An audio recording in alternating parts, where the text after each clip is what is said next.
واضح بات عرض کر رہا ہوں. آپ دیکھیں گے بعض لوگ بڑھاپے کی عمر کو پہنچ کر ایسا گناہ کرتے ہیں جو گناہ انہوں نے جوانی میں نہیں کیا ہے. اور یہ بات کی دلیل ہے کہ جو مسلمان کسی مسلمان کے عیب کو کھولتا ہے وہ مرنے سے پہلے اس عیب میں مبتلا ہو کر رہے گا. مرنے سے پہلے اس عیب میں مبتلا ہو کر. تو میں نے عرض کیا کہ یہ بہت غور کرنے کی چیزیں ہیں.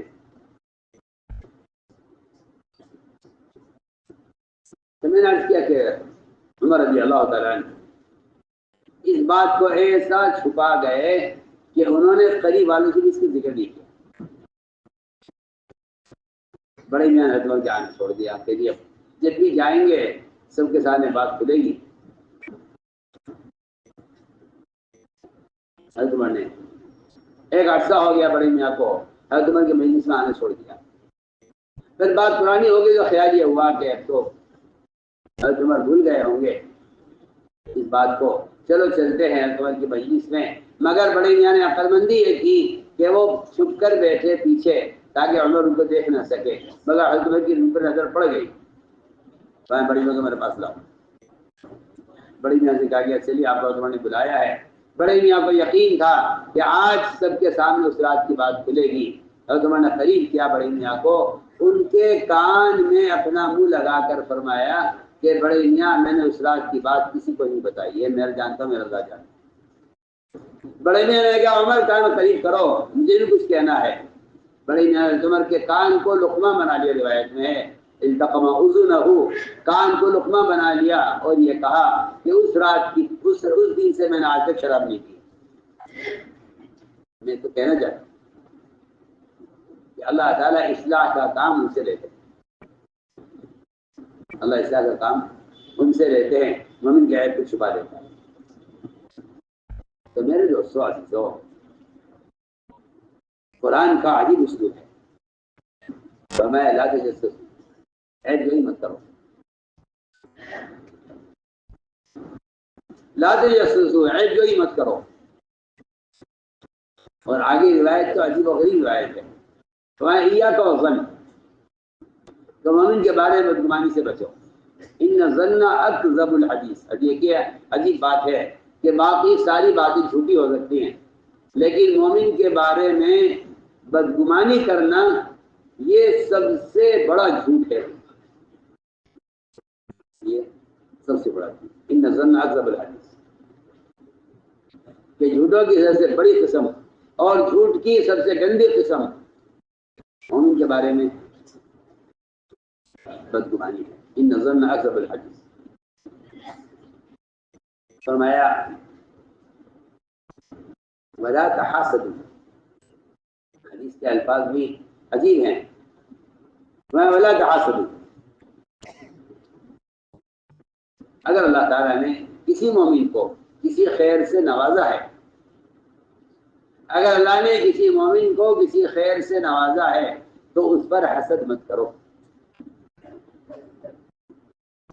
سمجھتے ہیں کہ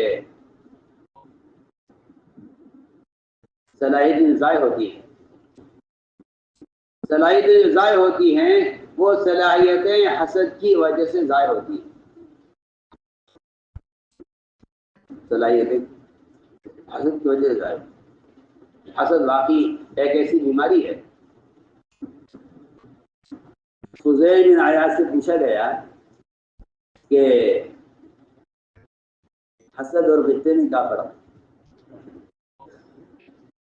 حسد اور غصے میں کیا فرق ہے؟ ایک ہے کسی کی نعمت کو دیکھ کر رش کرنا, ایک ہے کسی کی نعمت کو دیکھ کر رش کرنا, ایک ہے کسی کی نعمت کو دیکھ کر حسد کرنا. فرمایا کہ حسد اور غصے میں مومن منافق کا فرق ہے. فرقان مومن اور کیا بات. حسد اور غصے میں مومن منافق کا فرق ہے. مومن غصہ کرے گا, مومن غصہ کرے گا, منافق حسد کرے گا. گویا کہ ایمان اور نفاق کا فرق ہے حسد اور غبطے میں. غبطے کا مطلب یہ ہے کہ اللہ تو نے جو صفت اس کو دی ہے عبادت کی، دعوت کی، علم کی، مال کی، سخاوت کی، اے اللہ یہ خیر تم مجھے بھی دے دے. اسے غبطہ کہتے ہیں. اس کو غبطہ کہتے ہیں. یہ اللہ سے لینے کا ذریعہ ہے.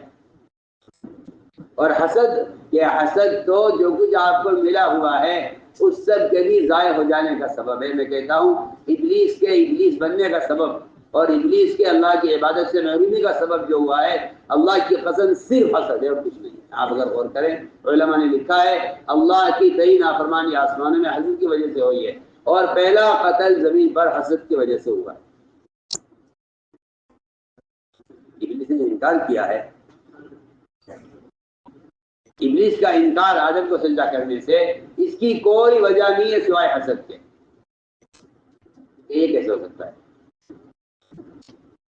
ہم پرانے ہیں، ہم بہتر ہیں، یہ نیا ہے. عجیب بات ہے. میں تم پرانے سے کہتا ہوں قرآن کی ایک آیت ہے، اگر کوئی اس کو غور کرے وَكَذَلِكَ فَتَنَّا بَعْضَهُمْ بِبَعْضٍ لِيَقُولُوا أَهَٰؤُلَاءِ مَنَّ اللَّهُ عَلَيْهِم بَيْنِنَا أَلَيْسَ اللَّهُ بِعَلِيمٍ بِالشَّاكِرِينَ.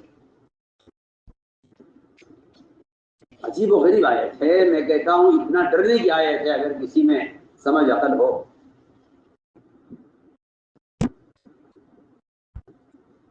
وَكَذَلِكَ فَتَنَّا بَعْضَهُمْ بِبَعْضٍ لِيَقُولُوا أَهَٰؤُلَاءِ مَنَّ اللَّهُ عَلَيْهِم بَيْنِنَا أَلَيْسَ اللَّهُ بِعَلِيمٍ بِالشَّاكِرِينَ. فرمایا اللہ تعالیٰ نے کہ ہمارا یہاں ایمان اس طرح ہے، امتحان اس طرح بھی ہوتا ہے. وَكَذَلِكَ فَتَنَّا بَعْضَهُمْ بِبَعْضٍ کہ ہم نے بعض کو بعض سے آزمائش میں ڈالا ہے. کیا آزمائش ہے؟ آزمائش یہ ہے کہ ہم کسی خیر سے کسی کو نوازیں گے. سنیے آپ، ہم کسی خیر سے کسی کو نوازیں گے. علم کی خیر سے نوازیں گے، مال کی خیر سے نوازیں گے، عہدے کی خیر سے نوازیں گے، عمارت کی خیر سے نواز دیں گے. بلکہ میں کہتا ہوں کہ جو اصل بنیادی بات ہے کہ ہم کسی کو نبوت کی خیر سے نوازیں گے. چنانچہ مشرکین نے آپ صلی اللہ علیہ وسلم کے نبوت پر جو حسد کیا ہے اس حسد کی وجہ سے وہ اسلام سے محروم رہے. مشرکین اسلام کی نعمت سے محروم رہے. آپ پڑھیے قرآن، آپ پڑھیے سیرت.